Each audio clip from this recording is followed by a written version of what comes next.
Imagine for a second that you have this chronic, really painful underlying illness. Okay. And it affects literally everything you do. Like it colors your waking hours, it ruins your sleep. It's just this constant hum in the background of your life. Sounds awful. Right.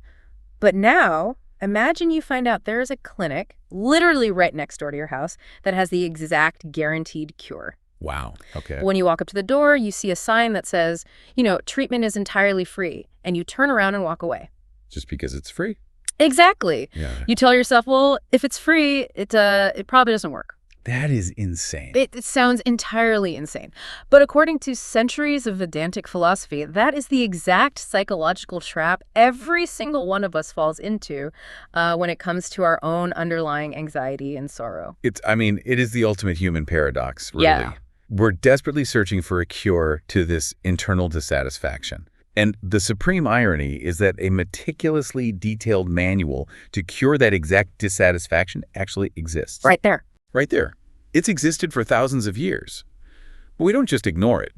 We actually, fiercely build these psychological fortresses to avoid reading it. Which is wild. So welcome to today's deep dive. We are tackling a profound puzzle of human behavior today. A really big one. Yeah, specifically. Why do the vast majority of people actively resist the systematic study of spiritual scriptures? I'm talking about texts like the Bhagavad Gita and the Upanishads. Even when they promise the exact relief we're looking for. Exactly. Even when they promise permanent relief from human suffering. And we have an incredibly rich foundation of source material to help us pull this apart today. We do. We're drawing really heavily from the lectures, the translations, and the rigorous commentaries of Swami Paramarthananda and Swami Dayananda. And these aren't just, light reading. Oh, no, not at all. These sources don't just offer platitudes. They provide a surgical analysis of the human condition. Like a real breakdown. Yeah, a breakdown of the cognitive biases that keep us trapped in these loops of dissatisfaction. And for you listening, this is deeply, uncomfortably relevant. Oh, yeah. Prepare yourself. Because you are likely someone who spends a massive amount of time learning. You listen to deep dives, you read the optimization books, you try to maximize your productivity, your health, your success. You're a lifelong learner. Right. But what if the very tools you're frantically using to build your life are actually the exact things distracting you from the only knowledge that can make you feel complete? That's the terrifying question. So today, we're going to dismantle those barriers, keeping you from this knowledge, from our intoxicating obsession with material wealth to the subtle arrogance of being a quote-unquote self-made person. Oh, we're definitely getting into that one. All the way down to the heavy, just sheer gravitational pull of apathy. So to dismantle those barriers, we really have to start at the absolute bedrock. Let's do it. We have to understand the core disease this knowledge is designed to treat. Okay, the baseline. Right. The sources define the baseline human condition as being driven by a fundamental, inescapable feeling of inadequacy. Like something is missing. Exactly. There's this persistent internal sense of wanting. And in Vedantic term, this is born of self-ignorance. Because we don't know who we are. Right. And because we don't understand the internal nature of this void, we spend our entire lives trying to fill it by aggressively pursuing external, finite things. Which the texts have a very specific term for, right? The external playground. Yes. They call it aparaprakti. Aparaprakti, the lower nature. The lower nature, which encompasses basically everything material. Wealth, physical power, social status. Even relationships. Even relationships. We look out at this vast world of objects and we run this subconscious equation, Yeah, the bargaining. We think, if I just lock down that promotion, if I just buy the house in the right zip code, if I just find a partner who understands me perfectly, then this hum of inadequacy will finally stop. I will finally be okay. And that pursuit, according to the sources, it takes two distinct forms. Yeah. Every single human action essentially falls into one of two buckets. Okay. There is pravarti, which is the active pursuit of acquiring something you think will bring you joy. Getting the stuff. And then there's nivvarti, which is the act of avoidance, or getting rid of something you think is causing you pain. Moving toward pleasure, running away from pain. It's the engine of the entire global economy. It literally is. Yeah. But the texts ask a deeper question. Why are we running? Right. Whether you're advancing toward a goal or retreating from a threat, the underlying motivation is identical. You just want to feel at home with yourself. You want to feel comfortable in your own skin. Exactly. Think about it.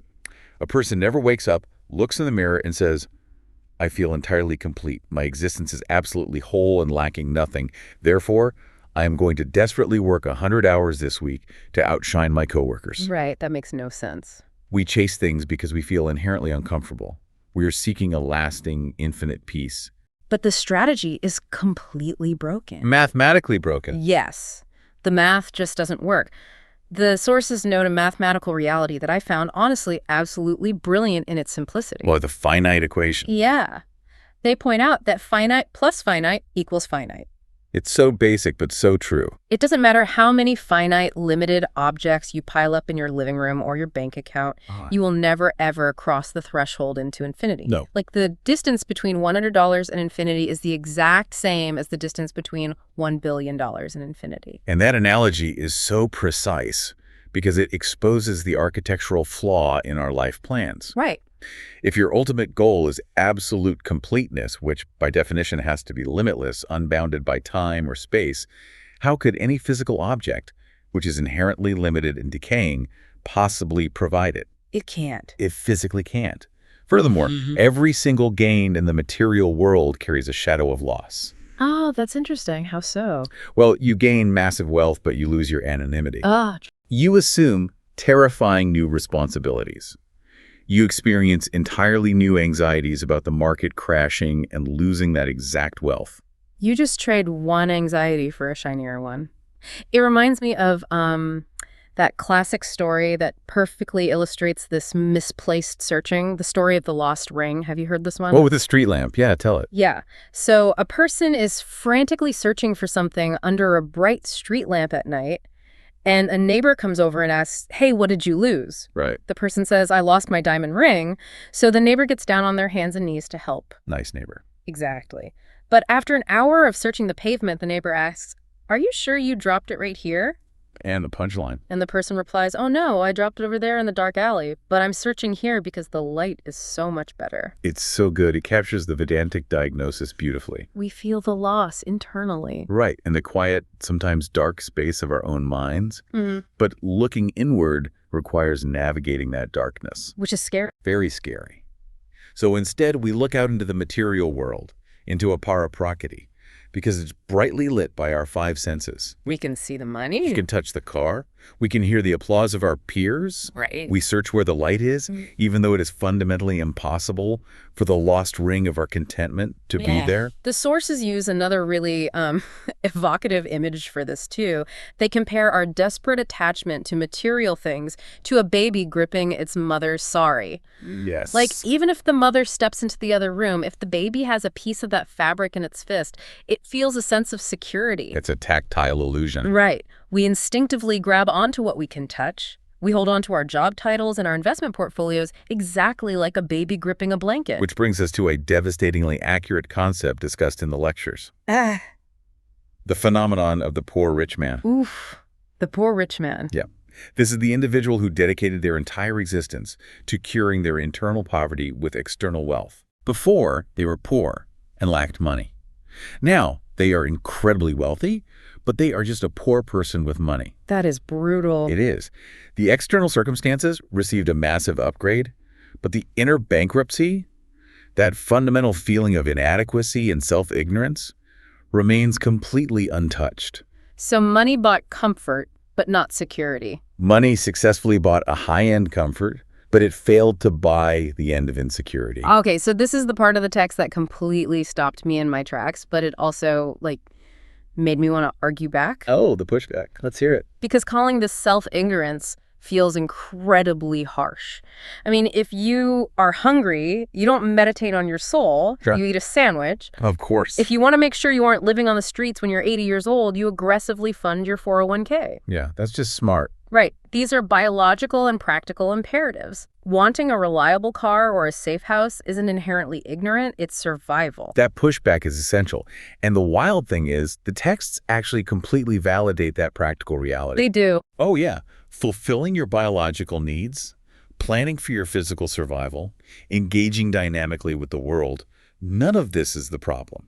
The ignorance doesn't lie in the objects themselves or in the act of securing your comfort. Okay, so where is the trap? Because I feel like I'm doing what I'm supposed to do. The trap lies entirely in your expectation. Ah. The catastrophic mistake is expecting Purnatvam, which translates to ultimate completeness or absolute unshakable fulfillment from things that are finite. I see. The ancient teachers are not telling you to stop earning a living. They are telling you to stop earning a living with the secret, unexamined expectation that your salary is eventually going to cure your soul's disease of constant comparison. Oh, wow. That is a massive distinction. It's the psychological way we project onto the objects, not the objects themselves. Exactly that. I mean, the material world is wonderfully capable of providing you with a perfectly ergonomic, incredibly comfortable bed. Which is great. It's fantastic. Yeah. But it is fundamentally incapable of giving you a peaceful sleep. When we operate under the cloud of self-ignorance, we constantly conflate the two. We genuinely believe that if we just upgrade the size of the bed, we will upgrade the depth of our peace. Right. If I just get the king-size memory foam, my anxiety will vanish. Exactly. But the disease of comparison, that exhausting habit of looking over your shoulder to see if your neighbor's bed is nicer, that is a condition of the mind. It has nothing to do with the bed. Nothing. The poor rich man has conquered the material realm, but is utterly bankrupt in the realm of self-knowledge. Okay, so if we accept this premise, if material things mathematically cannot fix this inner void, the logical next step for any rational human being would be to turn to the tools that are designed to fix it. Right, you think so? We should be flocking to the philosophical texts, treating them like emergency medicine, but we don't. And the sources point out a fascinating reason why. We completely misunderstand what these texts actually are. It is a monumental cognitive roadblock. Yeah. The sources dedicate significant time to clarifying the actual status of the scriptures, because humanity views them through highly distorted lenses. What are the distortions? Generally, people fall into one of three traps. First, they view the texts as magical incantations. Oh, like spells. Right. They believe if they just chant these Sanskrit verses fast enough every morning, cosmic forces will magically arrange a promotion at their law firm. Turning the profound philosophy into a vending machine. I put in the chant, I get the raise. Precisely. The second distortion is viewing them as a rigid, punishing rulebook of do's and don'ts handed down by an angry, judgmental deity. Like a cosmic HR department. Exactly.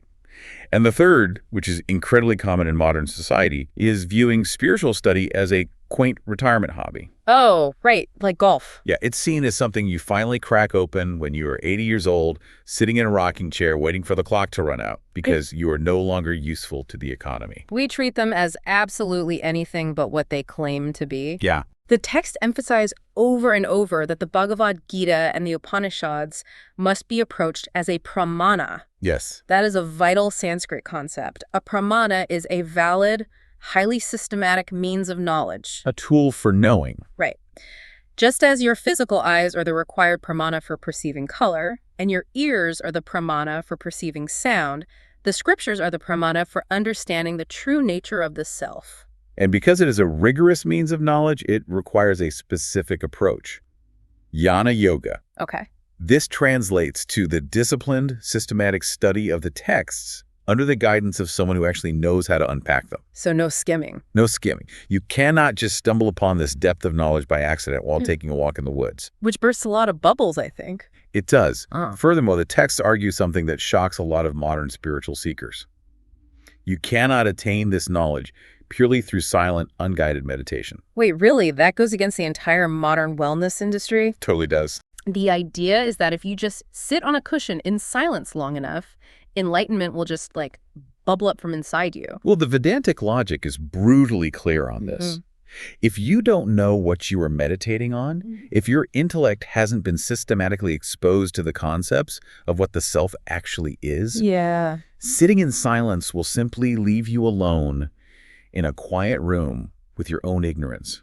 Oh, wow. You might feel relaxed, which is a wonderful biological benefit, but your fundamental self-ignorance remains completely intact. The sources offer a brilliant, almost comedic analogy for this. Oh, the physics one. Yeah. Imagine someone decides they want to become an astrophysicist. Okay. Instead of opening a physics textbook and studying the underlying mathematics, they sit in a lotus position, close their eyes, and just chant E = mc squared over and over again, hoping the knowledge of the universe will absorb into their skin. Which is absurd. It's hilarious. Or worse, They find a brilliant physics professor, and instead of taking notes in their lecture, they just bring the professor flowers and wash their feet, engaging in blind worship. You wouldn't learn a single thing about astrophysics. Nothing. You have to actually engage with the literature. It sounds absurd when we apply it to physics, but that is the default human approach to spiritual wisdom. It really is. We put the book on a pedestal, we build temples to the teachers, we memorize the chants, but we stubbornly refuse to engage our intellect to unpack the meaning. Why do we do that? Because it's easier.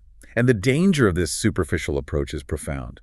When we don't study systematically, our confused, desperate minds actually start weaponizing the texts to justify our own worst behaviors. Oh, yes. The sources bring up the classic proverb of the devil quoting the scriptures. Exactly. The examples the text gives of this are painfully recognizable. They describe a person who is indulging heavily in a destructive habit, let's say heavy drinking or reckless behavior, and they vaguely quote a piece of high philosophy they heard once. They'll say, well, the text says the enlightened person sees no difference between a yogi and a hedonist. It's all just an illusion anyway, so my drinking is fine. Using non-duality to defend a hangover. Exactly. Or take the deeply apathetic person who doesn't want to get off the couch to attend a study class.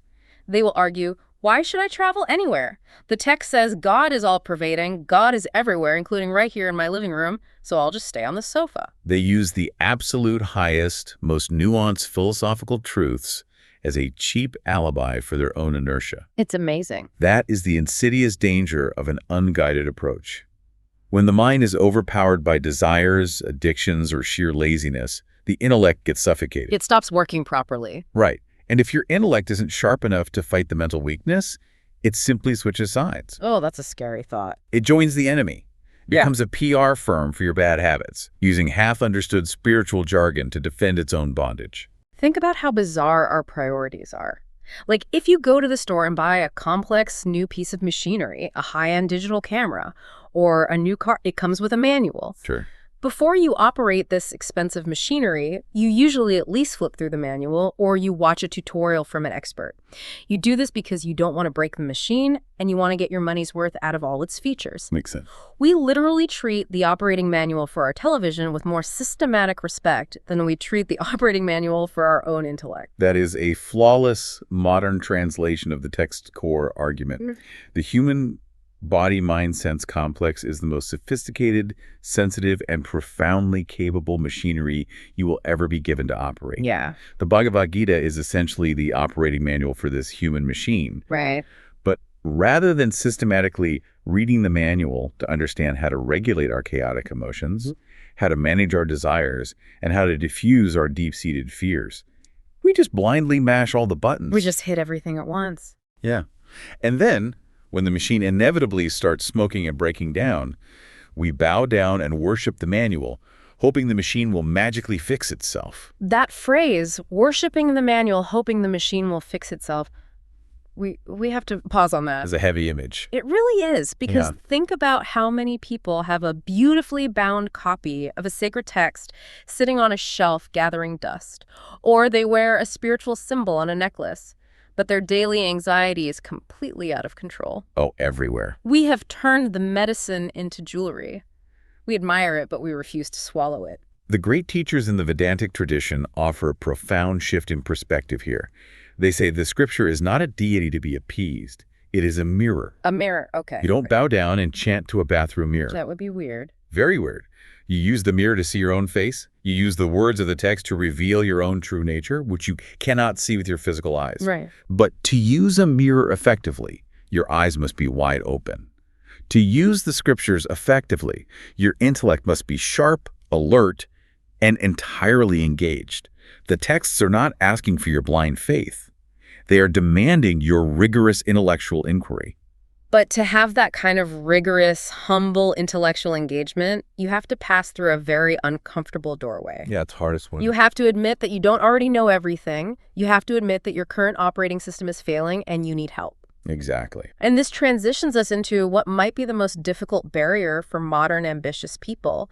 What happens when we actually achieve that material success we talked about earlier? Oh boy. When we climb the ladder, get the corner office, and accumulate the wealth, It almost universally destroys the exact humility required to look in that mirror. This is the barrier of arrogance. Yeah. As a human being acquires wealth, power, and status in the material world, their ego undergoes a massive inflation. Right. And this inflation makes them uniquely unqualified and entirely unwilling to submit to the role of a student in any spiritual context. Because they're the boss now. Exactly.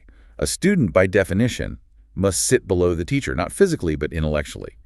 The inflated ego refuses to sit below anyone. Wow. The sources break this arrogance down with surgical precision into specific psychological categories. Yes, the texts talk about DARPA and Abhimana. Let's unpack the mechanisms of those because the psychological insight is incredibly sharp. Let's do it. DARPA is the externally expressed, loud arrogance. The showy kind. Right. It is the vanity that demands constant visible praise and recognition from the environment. It is the person who achieves something or buys something and immediately scans the room to ensure everyone saw it and is appropriately awed. Did you see my watch? Did you see my car? Exactly. Now, Abhimana, which the text also refer to as manatvam, is more insidious. It is an internal, silent superiority complex. It's a deep-seated, unexpressed conviction that you are inherently better than others, that you are uniquely worthy of reverence, and that people ought to be bowing down to your intellect or your status, regardless of whether they actually are. And the sources point out a very specific, highly celebrated modern archetype as a massive spiritual trap. The self-made man syndrome. Oh, this one hurts people's feelings. It really does. The texts note that individuals who constantly broadcast the narrative of, I started with absolutely nothing, I pulled myself up by my bootstraps, I built this entire empire relying on no one but myself, are engaged in profound self-delusion. Completely. They tell this story of their absolute self-reliance so many times that their ego becomes hopelessly bloated on the myth of their own omnipotence. And society doesn't correct this delusion. Society aggressively rewards it. We put them on magazine covers. Exactly. The texts make a brilliant observation about the environment that forms around a wealthy or powerful person. The instant you acquire significant wealth or influence, you alter the gravity around you. Right. You immediately attract a coterie of sycophants. People who want access to your resources will flock to you and shower you with relentless validation. Yeah. They will assure you that your business strategies are genius, that your appearance is flawless, that your mediocre jokes are the funniest things they have ever heard. It's the ultimate echo chamber. It's reflected glory. The sycophants are praising the bank account and the influence, not the soul of the person, but the person absorbs the praise as if it is absolute proof of their inherent superiority. Precisely. And the tragic result is that the very first casualty of this echo chamber is humility.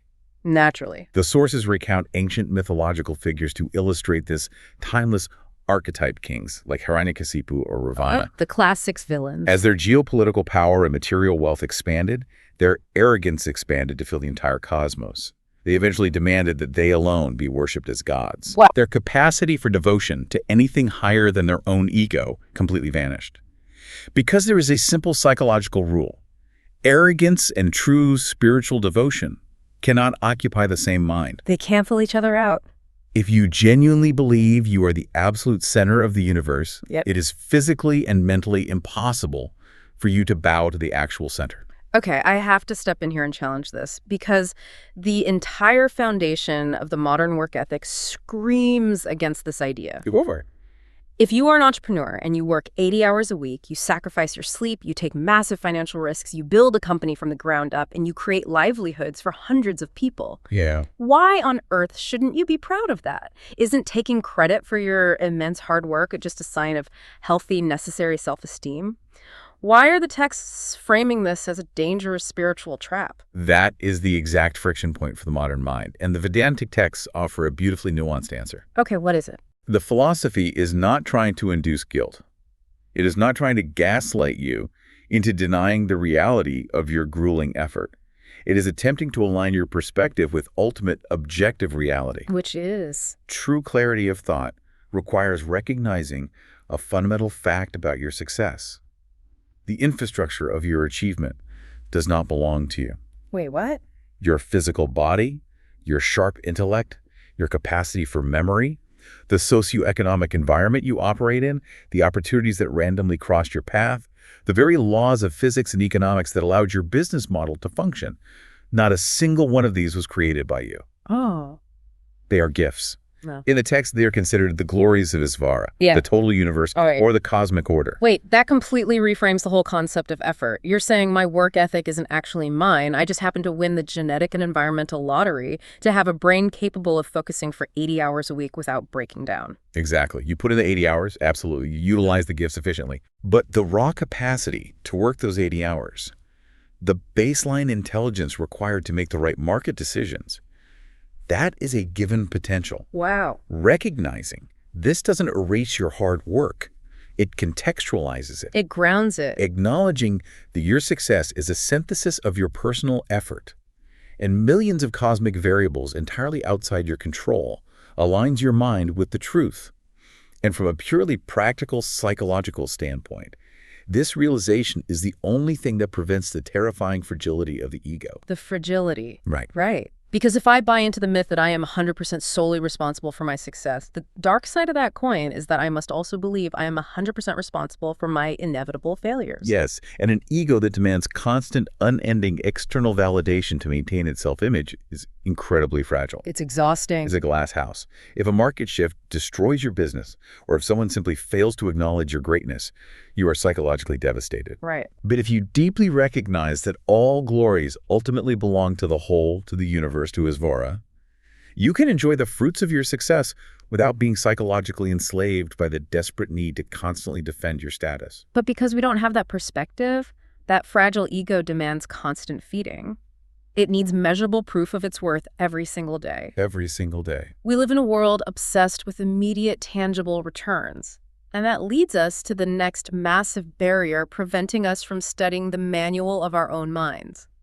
Our total inability to appreciate abstract benefits. This barrier is perhaps the most pervasive and corrosive in modern society. Yeah, the ROI mindset. We live in a hyper-transactional, fiercely materialist culture. From the time we are children, we are conditioned to operate on a spreadsheet mentality. Input, output.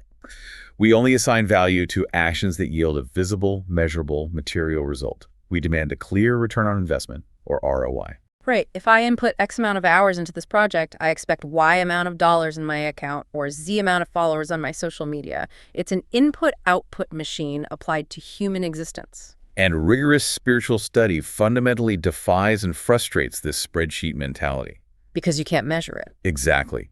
The benefits of studying the Gita or the Upanishads are entirely abstract, internal, and completely invisible to the outside world. They're quiet. It offers profound shifts, an internal change in perspective, a drastic reduction in emotional dependence on others, the quiet dissolution of baseline anxiety, and an unshakable inner peace. But you can't post that on LinkedIn. No, you can't. Because these benefits cannot be quantified on a graph, because you cannot deposit inner peace into a checking account. The modern transactional mind severely struggles to justify the effort required to attain them. The texts capture this transactional mindset so perfectly. They point out that a materialist will look at a spiritual teacher and literally ask, if I dedicate 2 hours every week to attending this Gita class, will my salary increase? It's a hilarious question, but people really mean it. They do. And because the honest answer is no, your salary will not increase. In fact, you might realize you don't even need that much salary.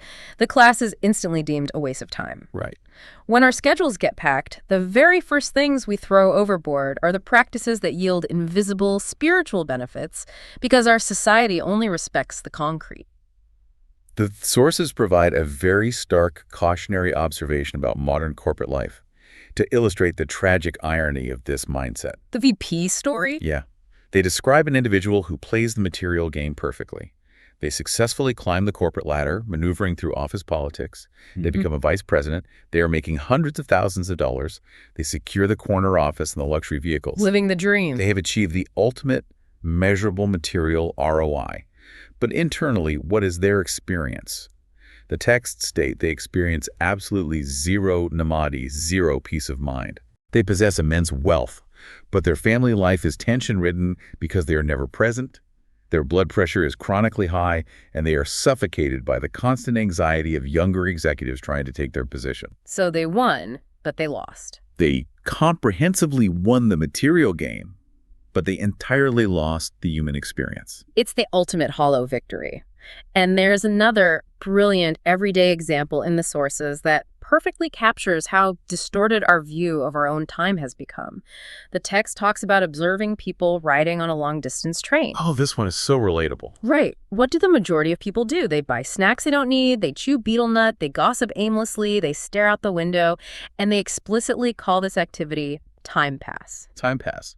When we don't know what to do with our time, when we aren't actively producing a financial ROI, we just passively consume things to kill the clock. We view rigorous spiritual study as a waste of time because we have internalized the capitalist mantra that time is money. If time isn't making money, it's useless.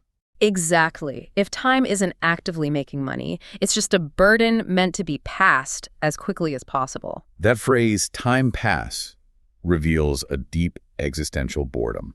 I want to bring in another story here that I think perfectly bridges this idea of the transactional mindset and the search for peace. It's the story of the thief on the train. Oh, I love this one. So a wealthy merchant is traveling on a night train carrying a bag full of precious jewels. A skilled thief spots him, boards the train, and manages to get the bunk right below the merchant. Setting the trap. Exactly. The thief's plan is simple. Wait until the merchant falls asleep, then search his luggage and steal the jewels. But the merchant is wise and notices the thief watching him. Right. So when it's time to sleep, the merchant quietly takes the bag of jewels and slips it under the thief's pillow. Which is brilliant. The thief stays up all night, frantically searching the merchant's bags, his coat, everywhere, but finds nothing. In the morning, the merchant quietly takes his jewels back from under the exhausted thief's pillow and leaves. That is a masterful Vedantic allegory. We are the thief. We are exhausted, spending our entire lives frantically searching every external bag, every job, every relationship, every vacation, looking for the jewels of peace and completeness. And we never find it. And the universe has playfully hidden the ultimate treasure right under our own heads, inside our own minds. But because we only look outward for ROI, we leave empty-handed and exhausted. Wow. Refusing to study spiritual texts because they don't give you a material ROI is like refusing to drink water because it doesn't have any calories. What's the point of water? Right. Water won't help me gain weight or build muscle, so what's the point? The point is, without water, you fundamentally die. We are starving our minds, we are dying of an internal existential thirst simply because peace doesn't show up as a line item on a bank statement. Taking that analogy further, the sources present a fascinating contrast between two entirely different ways of measuring a successful life. Two different balance sheets. Okay, what are they? The material balance sheet, which governs the vast majority of the world, defines success strictly as getting more and spending less. Right, profit. Accumulation is the sole metric, taking as much from the world, the environment, and others as possible, while parting with as little of your own resources as possible. The ultimate hoarder mentality applied to existence. Exactly. But the spiritual balance sheet flips this entire paradigm upside down. How so? The spiritual balance sheet defines a successful human life as taking less from the world and giving more to society. Oh. It measures growth not by what you have managed to hoard, but by how incredibly little you actually need to be completely, unshakably content. That's beautiful. And once you need very little, it measures how much of your surplus energy and resources you can contribute to the harmony of the whole. If you only ever operate on the material balance sheet, spiritual study will always look like a terrible investment of your time. But here's the brutal, inevitable reality of living on that material balance sheet. The burnout. Yes. When we spend decades exhausted from climbing this endless corporate ladder, when we are burned out from our transactional relationships and constantly defending our fragile, inflated egos, what do we do at the end of the day? We collapse. We don't suddenly seek enlightenment. We don't look for a higher perspective. We just seek a nap. We just want to check out completely. And this leads us to the profound physical and mental barrier that the texts call Tamo Guna. Yes, Tamo Guna, or simply tamas. This is a crucial, foundational psychological concept in the Bhagavad Gita's analysis of the mind. What exactly is it? Tamas is the psychological and energetic state of inertia, dullness, and profound apathy. It is a heavy, dark, downward-dragging energy that actively paralyzes a person, preventing them from engaging in any rigorous spiritual, intellectual, or even physical pursuit. It's the ultimate gravitational pull of resistance. The texts explain that tamas binds a human being through three specific progressive manifestations, right? Yes. First is pramada, which translates to negligence, carelessness, or a chronic lack of attention to detail. Like letting things slide. Right. Then comes alasha, which is outright laziness or indolence, the physical refusal to exert effort. And finally, nidra, which is excessive sleep or pathological lethargy. Let's look at the mechanism of how this works. When a mind is dominated by tamas, it becomes fundamentally inimical to knowledge. It fights it. A tamasic mind literally cannot sustain the clarity of thought required to understand complex truths. It actively suppresses the passionate, kinetic energy of rajas, and it completely suffocates the calm, illuminating, clarifying energy of sattva. And because this cognitive clarity is suppressed, tamas leads directly to moha, which means delusion or deep confusion. You just don't see clearly anymore. Exactly. And the text points out a profound, quiet tragedy here. A person deeply bound by tamas doesn't even bother to ask what the purpose of life is. They don't even care. They don't have existential crises. They don't suffer the angst of the seeker. They just drift.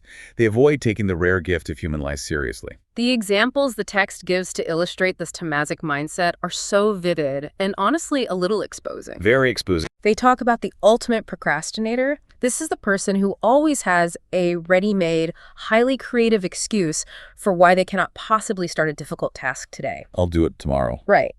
And the texts even note how they will weaponize fake piety, using astrology as an excuse. Oh, the Rahu Kalam excuse. Yes, claiming, oh, I checked the charts and it is Rahu Kalam right now. It's a highly inauspicious time of day, so I couldn't possibly start studying this text or working on this project. The planets are against me. They use spirituality to justify their own profound inertia. And there's a historical, deeply tragic example given in the sources regarding the landed gentry in certain rural villages. Tell me about this one. These were men who, through the accident of birth, inherited massive properties. Because their physical survival was entirely guaranteed by the labor of others, they had no material incentive to work. So they didn't. They skipped their education, they completely ignored their spiritual and social duties, and how did they spend the entirety of their human existence? Sitting on a shaded porch, chewing betel nut, playing cards, complaining bitterly about the state of the world, and eventually, through sheer negligence, losing their properties and their dignity. Wow. It's a terrifying portrait of human potential, completely suffocated by an environment of total apathy. Okay, I have to jump in here because while the image of landed gentry playing cards on a porch sounds a bit like an ancient historical drama, Sure. the underlying psychology is violently relatable to our lives right now. How so? We might not be landed gentry, but we have the modern equivalent. It is the overwhelming urge to come home after a long, stressful day of spreadsheet ROI living, collapse onto the couch, and binge watch 8 hours of mindless algorithmic television instead of reading a challenging book or examining our own inner lives. Oh, absolutely. It's doom scrolling on our phones until our eyes blur and 3 hours have vanished. But I have to push back. Isn't rest necessary? Of course. We are burning the candle at both ends. We can't be intensely intellectually focused all the time. Doesn't the human mind need to shut off? There is a vital distinction to make, and the text is very careful not to condemn actual rest. The philosophy makes a razor-sharp distinction between necessary, rejuvenating rest and tamasic escape. Okay, what's the difference? There is a state called sattvic rest. Sattvic rest is a conscious, chosen, rejuvenating quietude. It is a peaceful withdrawal from activity that actually heals the nervous system and prepares the mind for further learning and clear, purposeful action. It leaves sharper. Like taking a quiet walk in nature, or actually sitting in deliberate meditation. Yes. But tamasic sleep, or tamasic behavior like endless scrolling, is an escape from reality. It's just checking out. It is not designed to recharge you. It is designed to numb you. It's a way of deliberately dulling the intellect so you don't have to face the uncomfortable reality of your own dissatisfaction. We are chemically numbing out. Precisely. And the text explicitly warns about the danger of this. It states that tamasic happiness, the pleasure derived from excessive sleep, laziness, and willful negligence, deludes the intellect at every single stage of the process, before, during, and after the experience. It's a constant delusion. It doesn't recharge your battery. Correct. It actively drains your capacity for discrimination. It is the slow, comfortable decay of the mind's brilliance. Wow. The slow, comfortable decay of the mind's brilliance, that is haunting. It's insidious. So let's construct an ideal, highly resilient seeker. Let's say a person actually manages to fight through this heavy fog of tamasic inertia. They put down the phone. Okay, step one. They manage to quiet their material arrogance and realize they aren't the center of the universe. They recognize that the abstract and visible benefits of inner peace are actually worth pursuing over just making more money. They're doing great. They are ready. They actively go looking for a class or a teacher to study the Gita systematically, and then at the very finish line, they hit one final, incredibly bizarre psychological glitch. Ah, yes, the price tag. And that is our deep-seated, cynical distrust of free spiritual wisdom. This barrier reveals a very strange, deeply ingrained quirk of human psychology, largely created by our modern economic conditioning. Yeah. We've been thoroughly conditioned to equate monetary cost with inherent value. If a product or a service is incredibly expensive, our brain uses a shortcut and assumes it must be incredibly valuable and high quality. You get what you pay for. Right. Conversely, if something is given away for free, we instinctively, almost reflexively, assume it must be worthless, flawed, or at the very least, highly suspicious. And because the absolute highest scriptural wisdom, the rigorous classes, the teachings at traditional ashrams and institutions has traditionally been offered completely free of charge for millennia. The brain breaks. Modern people look at it and their capitalist brain short circuits. They think, well, if it was really the secret to the universe, they would be charging $10,000 a weekend for it. Since it's free, it can't be that good. It's absurd. The texts point out that this exposes a profound lack of a quality called shraddha. Shraddha, yes. Shraddha is often weakly translated as faith, but in this Vedantic context, it means something much more robust. It means trust. A working, functional trust in the validity of the teachings and the instrument of knowledge. The sources offer two brilliant, somewhat humorous examples to highlight the utter absurdity of this mindset. I love these examples. The first is about technical material education. The text notes that people will eagerly stand in long, agonizing queues, practically begging the registrar to let them pay 60,000 rupees for a 2-month computer programming course. They refer to it as a Java or Sumatra course in the text. Just to learn to code. Right. They will happily part with their hard-earned money and their precious time to acquire a finite technical skill that will be obsolete in 5 years. But right next door to that computer institute, a traditional ashram might be freely offering the greatest wisdom of life, the exact knowledge required to permanently end human sorrow, and those same people will walk right past the open doors without a second glance. It's tragic. And the second example they give is even sharper, dealing with cultural expectations. It's the dowry analogy. Oh, this one is great. The text suggests that if a highly qualified, well-educated, handsome young man is willing to get married without demanding any dowry from the bride's family, which in that specific cultural context was an expected norming, society doesn't celebrate his virtue. They don't applaud him? No. Society immediately becomes deeply suspicious. They don't think, what a noble, progressive guy. They think, wait a minute, if he's such a great catch, why is he coming so cheap? What's wrong with him? Exactly. There must be some secret defect we don't know about. He must have a terrible temper or a hidden illness or massive debts. We apply that exact same cynical, suspicious logic to free spiritual teachings. If this knowledge actually promises ultimate joy and emotional security, why are they just giving it away on a Tuesday night? What's the catch? Are they going to brainwash me? It's all just projecting our own transactional damage onto the teacher. I have a theory about this that connects back to our transactional mindset. Let's hear it. I think paying massive amounts of money for an expensive class or a high-priced weekend optimization seminar makes us feel like we've done the work just by the act of swiping our credit card. Oh, absolutely. We buy the $500 online course on productivity or mindfulness, and we get an immediate dopamine hit. We feel productive and virtuous immediately, even before we've watched a single minute of the video. You've outsourced the effort to your wallet. Yes. It's a transactional shortcut to feeling like we are growing.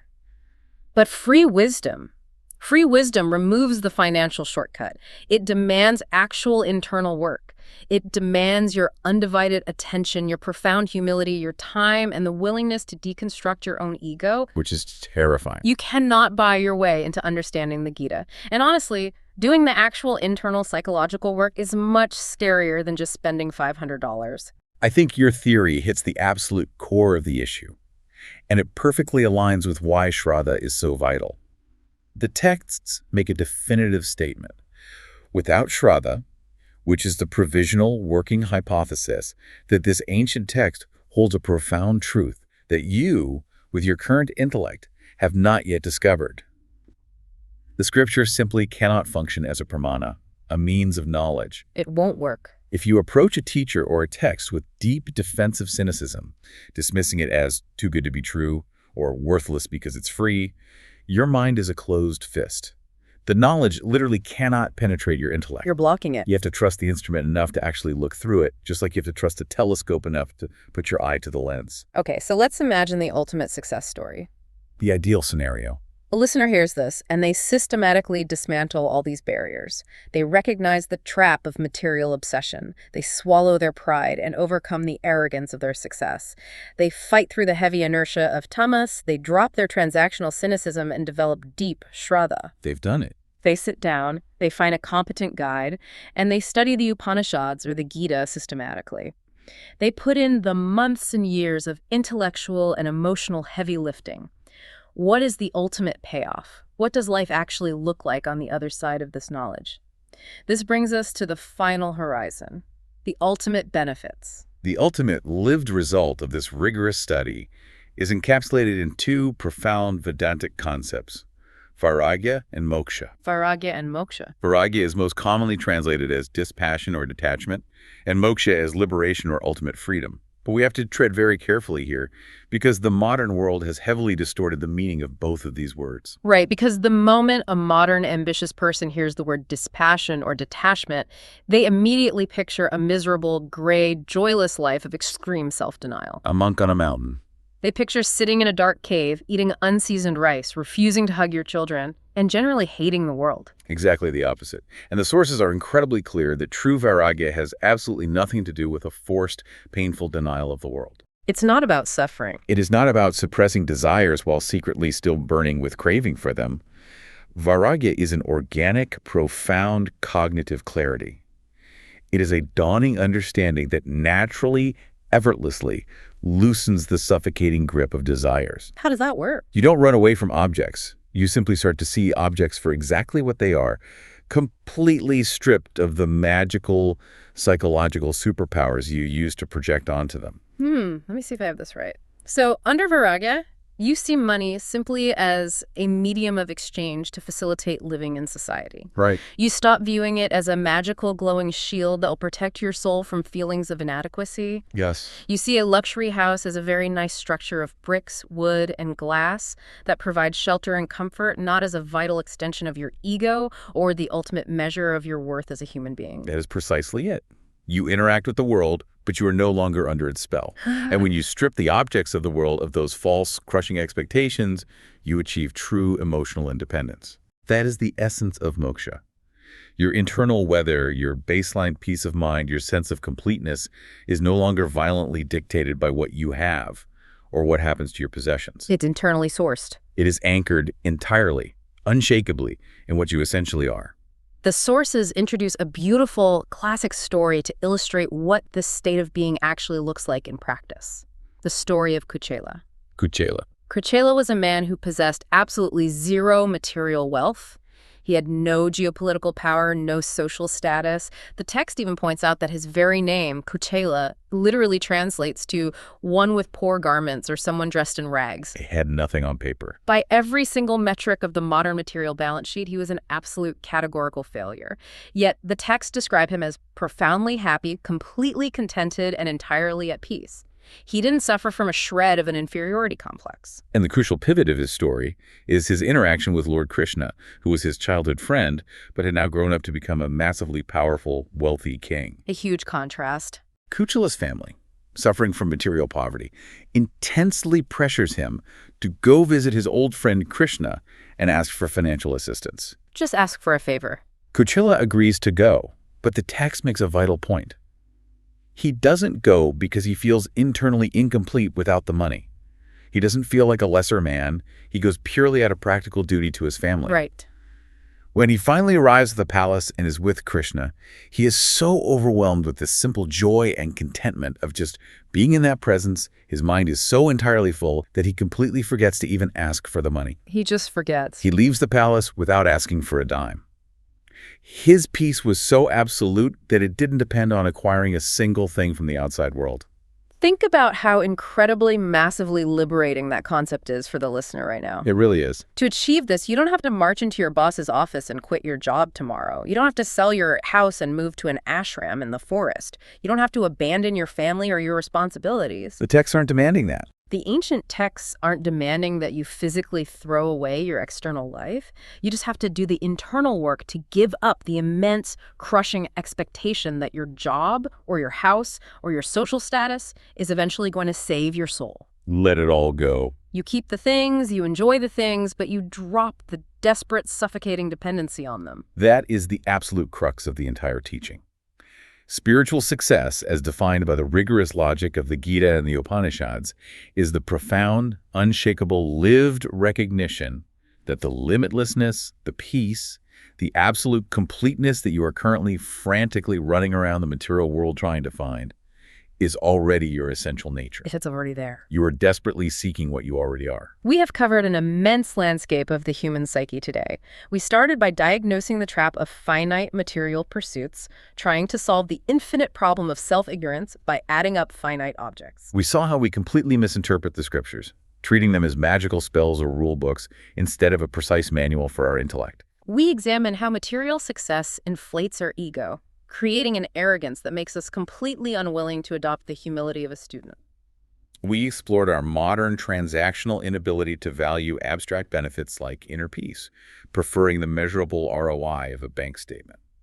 We looked at the heavy, paralyzing resistance of Tamo Guna, our tendency to escape into laziness and apathy when the search exhausts us. And we exposed our cynical, capitalist distrust of free wisdom. We looked at all these massive barriers just to realize they are the only things keeping us from discovering the ultimate, unshakable freedom of viraga and moksha, true, lasting emotional independence. And as we wrap up this journey, there is a final, highly provocative paradox drawn directly from the sources that perfectly encapsulates everything we've discussed today. The texts refer to this as the Uttam Rahasya, the greatest secret of this entire spiritual pursuit. Okay, I'm ready. What is the ultimate secret? The secret is that this is the only journey in the entire universe where the seeker is actually the sought. The seeker is the sought. Think about the metaphors we've used today. The thief looking for the jewels that are already under his head. It is like you are frantically tearing your house apart, overturning furniture, crying in frustration, searching the entire universe for the glasses that are already sitting right on top of your head. Wow. You are looking through the very instrument you were trying to find. How much of your life, how much of your precious, irreplaceable energy are you spending looking outside for the peace that you already fundamentally possess? That's heavy. Take that thought with you today.